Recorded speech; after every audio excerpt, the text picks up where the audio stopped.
Welcome to Colb's Bay and one of the oldest fishing harbours in South Africa. Prince William here this week for his environmental Earthshot Prize, trying to find solutions to repair the planet over the next decade. One of the global ambassadors for the Earthshot Prize is Robert Irwin. Now, he is the son of the late crocodile hunter Steve Irwin, and Robert's 20 years old, so he's part of the next generation of conservationists trying to find solutions and create this public awareness of our natural world and why we need to protect it. And one of the key missions of the Earthshot Prize is to have climate optimism rather than pessimism. And Robert talked to me about that in an exclusive interview for GB News.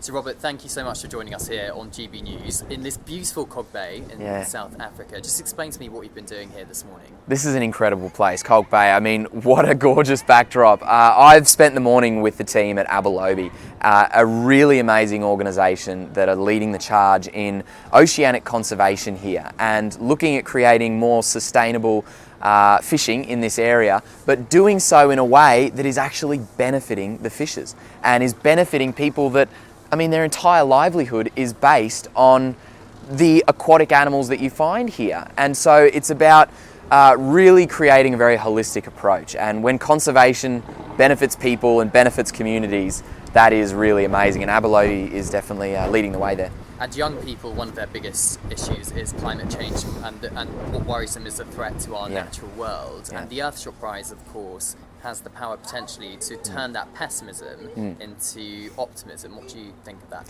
I think what makes Earthshot Prize different is the fact that it leads with positivity, and we need that. We really badly need that, because at the moment I feel like young people, it's so easy for us to, we're all concerned, we all know that there's big issues, but sometimes it feels like it's too big. It's just simply too big for, how can I, the one person, how can I take this on?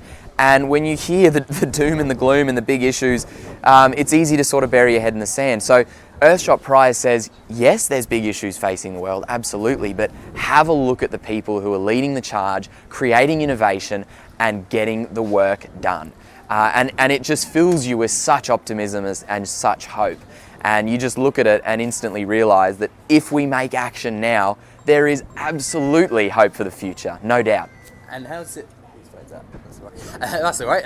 Can't of beer. Oh, no. Except I don't drink beer. Can't of milk. No, definitely. So how does it feel becoming an Earthshot Prize ambassador for this year? It is such an honour to be an Earthshot Prize Global Ambassador. I feel as though this is really conservation on the grandest scale. My life has been devoted to making the world a better place, to stand up for those who don't have a voice, our world wildlife. And so to be part of this is just the honour of a lifetime.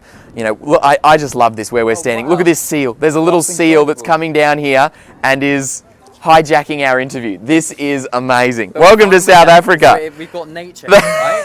That is glorious. But I mean, that's my point. I'm so glad that throughout my childhood, I've grown up visiting so many different places and continents and countries and seeing firsthand, you know, conservation on the front line. And it gives you a sense of urgency, a sense of perspective. And when Earthshot Prize approached me to be part of this amazing movement, I just jumped at the chance. There's so many parallels to our work with our own non-profit and Earthshot Prize, and I know that together we can really create a brighter future. And this year we've got the Earthshot Prize creating the Climate Youth Leadership Programme, 120 young people. Yes. Again, it's that next generation of leaders, isn't it? Do you think they have the most important task to try and change the world for the better, or do older generations also have a part to play? I think we all have a part to play in global conservation and in combating some of the big issues that we face. But at the end of the day, we're the ones that have inherited this world. We have a long way to go. We have a lot that needs to be done. And I am so encouraged to see so many young people that are just taking the initiative. They're taking the charge. And the most important thing to realise is your own voice and your own power to change the world. I look at my own family's legacy. Everything that I do is about continuing a legacy that my dad started. And he started that when he was a young fella, way younger than me. He was only like 8, 9 years old. He had a passion for rescuing snakes that were hit by cars on the side of the road. And he turned that into a global wildlife conservation empire and really inspired an entire generation. So what one person can do is massive. And when I look at this group of 120 of, you know, the best and brightest young climate activists, I just go, wow, the amount of action that you guys can make is huge. So let's go. Let's get it done. And part of that legacy of your father with Australia Zoo, of course, Yeah. and it's educating the public. How Yeah. important is public perception or public awareness of the environmental stewardship? Whenever you look at environmental preservation, conservation in any way, you have to hit it in two ways. You have to do the work, you have to be doing the activism, you have to be going out and, you know, we have about 500,000 acres of protected land that we help to support. Earthshot is going out there and it's money where it's needed most. You have to do that, but you also have to get that work to the masses. You have to spread that message. You have to be able to utilize your voice and your platform to encourage others to join the fight and to stand shoulder to shoulder as one united front. And to do that can be difficult, but these days, in the ever-evolving world of social media, we all have a platform now. We can all access a lot of people in an instant. And if we can use that for good, if we can use social media in a positive light and use our own voices positively, then I think we will have a really, really, really great future. But that environmental advocacy it's so important. You gotta do the work, but you also have to be able to inspire others.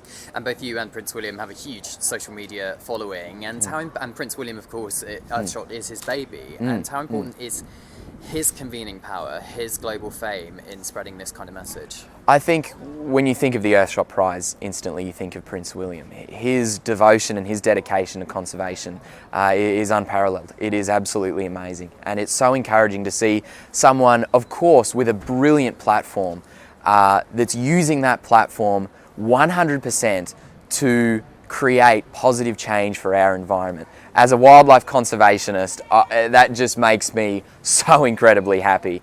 And to be part of that is wonderful. And I'm just really, really honoured to join forces with him and this amazing Earthshot family that I'm really discovering here in Cape Town. And you'll be spending time with him tomorrow at a national park, won't you? Yeah. What will you be up to with him tomorrow? Yeah, I'm really excited. Tomorrow, Signal Hill, we'll be able to go for a really lovely walk, a lovely hike, and experience Table Mountain in all of its glory. We get to see some of the great, passionate individuals there who are working hard to conserve that amazing biodiversity. That's the cool thing about Cape Town, is you've literally got some of the best habitat and the coolest wildlife on the planet.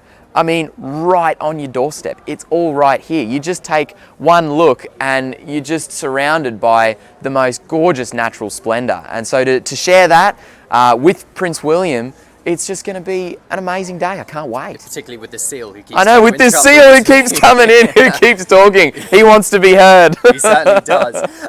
What do you think your father would think of the Earthshot Prize? Oh, crikey, he'd say, you know. I think he would be in awe of the Earthshot Prize. He was talking about climate change and pollution and habitat degradation and often very controversial environmental topics before they were so mainstream. I mean, he was known as the crocodile hunter. He'd go out and rescue crocodiles, an animal that was really hated and feared in Australia for a long time, and he made them cool, you know. So he was all for really tackling big issues, talking about the things that we really need to discuss.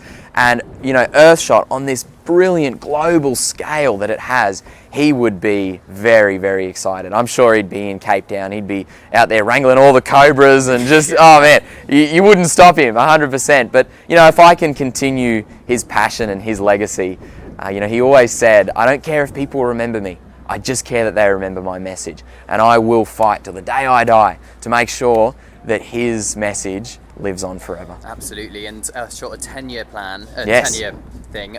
Do you think that do you hope that Australia will be one of the hosts? I am 1 year? definitely cheering for Australia to host one of the Earthshot Prize Awards, 100%. So let's make that happen.